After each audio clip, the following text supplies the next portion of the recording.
ನೋಡಿ, ಇದಾಗಿದೆ ಬಾಂಗ್ಲಾದೇಶ ಮತ್ತೆ ಇದಾಗಿದೆ ವೆಸ್ಟ್ ಬೆಂಗಾಲ್ನ ಮುರ್ಷಿದಾಬಾದ್ ಡಿಸ್ಟ್ರಿಕ್ಟ್. ಇಲ್ಲಿ ಅನೇಕ ಕಡೆ ಇನ್ನೂ ಫೆನ್ಸಿಂಗ್ ಆಗೇ ಇಲ್ಲ.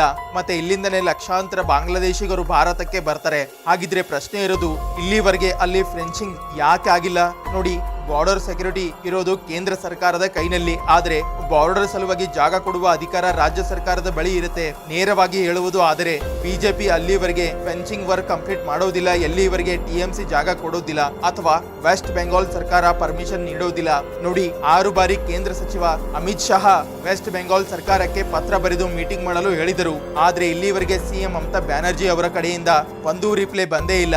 ಅವರು ಹೇಳ್ತಾರೆ, ಗಡಿ ರೇಖೆ ಬಳಿ ತುಂಬಾ ಜನಸಂಖ್ಯೆ ಇದೆ, ಮತ್ತೆ ಅಲ್ಲಿ ಭೂಮಿ ಒತ್ತುವರಿ ಮಾಡುವುದರಿಂದ ಜನ ದಂಗೆ ಹೇಳ್ತಾರೆ. ಹಾಗಿದ್ರೆ ಕೇಂದ್ರ ಸರ್ಕಾರ ಒತ್ತಾಯ ಪೂರ್ವಕವಾಗಿ ಫೆನ್ಸಿಂಗ್ ಕಂಪ್ಲೀಟ್ ಮಾಡಬಹುದು ಅಂದ್ರೆ ಇಲ್ಲ.